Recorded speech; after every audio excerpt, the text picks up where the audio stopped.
வேறு கட்டிடமாக இருந்தால் தரைமட்டமாகி இருக்கும் திருச்செந்தூர் கோவில் எப்படி அசையாமல் இருக்கு? ஆச்சரியமூட்டும் முருகனின் அதிசயம். முருகனின் அறுபடை வீடுகளில் 4 கோவில்கள் மலை மீதும், திருப்பரங்குன்றம் முருகன் கோவில் மலையை குடைந்து உள்ளேயும், திருச்செந்தூர் முருகன் கோவில் மட்டும்தான் கடற்கரையில் அமைந்துள்ளது. திருச்செந்தூரில் முருகன் சந்நிதியின் மேற்கு திசையில் 157 அடி உயரம் கொண்ட ராஜகோபுரம் இருக்கிறது. இதில் முருகன் கடலை பார்த்தபடி கிழக்கு நோக்கி காட்சியளிப்பார். எப்போதும் பிரதான கோபுரம் சுவாமிக்கு எதிரே, அதாவது கிழக்கு திசையில் தான் அமைந்திருக்க வேண்டும். ஆனால் இந்த கோவில் மட்டும்தான் அப்பகுதியில் கடல் இருப்பதால் அந்த கோபுரம் மேற்கு திசையில் அமைந்திருக்கும். இப்படி பல விஷயங்களில் தனித்துவமாக காணப்படும் 3000 ஆண்டு பழமையான இந்த திருச்செந்தூர் முருகன் கோவில் என்றோ அழிந்திருக்க வேண்டியது. ஆனால் இன்று வரை அசையாமல் இருக்க பல முக்கிய காரணங்களும் இருக்கிறது. 2004ஆம் ஆண்டு சுனாமி பாதிப்பால் தமிழ்நாடு கடற்கரையை ஒட்டிய கன்னியாகுமரி, நாகர்கோவில் உள்ளிட்ட பல இடங்களில் மக்கள் அலையில் சிக்கி உயிரிழந்தனர். ஆனால் இந்த பேரிடரின் போது அனைத்து கடல்களும் பொங்கி எழுந்து நகரை நோக்கி வருகையில் திருச்செந்தூர் கடல் மட்டும் உள்வாங்கி சென்றது. அவ்வளவு பெரிய சுனாமியிலும் ஒரு சிறிய பாதிப்பு கூட திருச்செந்தூர் கோவிலுக்கு ஏற்படாததை பார்த்த பலரும் இதற்கு முருகனின் அருள்தான் காரணம். அதனால்தான் திருச்செந்தூர் கோவிலை சுனாமி தாக்கவில்லை.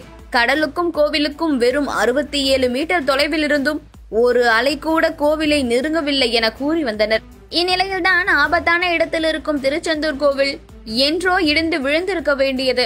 ஆனால் முருகன் செய்த அதிசயத்தால் தான் கம்பீரமாக நிற்கிறது என்றும் கூறப்படுகிறது. திருச்செந்தூர் முருகன் கோவிலை 5 ஆண்டிகள் தான் சேர்ந்து கட்டியுள்ளனர். இந்த கோவில் மிகவும் ஆபத்தான இடத்தில் தான் அமைந்துள்ளது. பொதுவாக யாரும் கடற்கரையை ஒட்டி பெரிய கட்டிடங்கள் எதுவும் கட்டுவதில்லை. ஏனெனில் கடற்கரை பகுதிகளில் நிலத்தடி நீர்மட்டம் தரைக்கு மிக அருகில் இருப்பதால் இங்கு கட்டப்படும் கட்டிடங்கள் விரைவில் பலவீனமாகி சரிந்துவிடும். ஆனால் தென் தமிழகத்தின் கடைக்கோடியில் முருகன் அசுரரை வென்ற இடம் என்பதால் திருச்செந்தூர் முருகன் கோவில் மட்டும் அங்கு கட்டப்பட்டுள்ளது.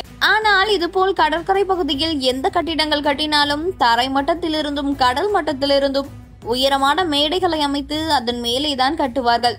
ஆனால் இந்த கோவிலுக்கு எந்த மேடைகளும் அப்படி அமைத்தது கிடையாது. திருச்செந்தூர் முருகன் கோவில் கடற்கரையிலிருந்து வெறும் 67 மீட்டர் தொலைவில் தான் அமைக்கப்பட்டுள்ளது. இப்படி கடற்கரையை ஒட்டி 3000 வருடத்திற்கு மேல் ஒரு கோவில் நிலைத்து நிற்பது என்பது அதிசயம்தான்.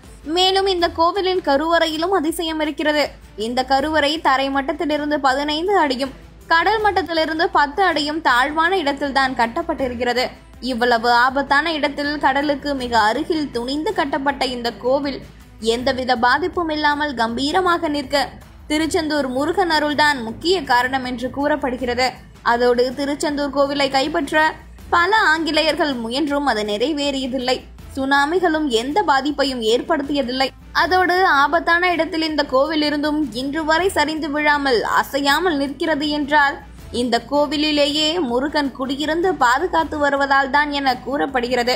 மேலும் கடற்கரை பகுதியில் 3000 ஆண்டுகள் வரை நிலைத்து நிற்கும் ஒரே கட்டிடம் என்றால் அது திருச்செந்தூர் முருகன் கோவில் மட்டும்தான் என்பது குறிப்பிடத்தக்கது.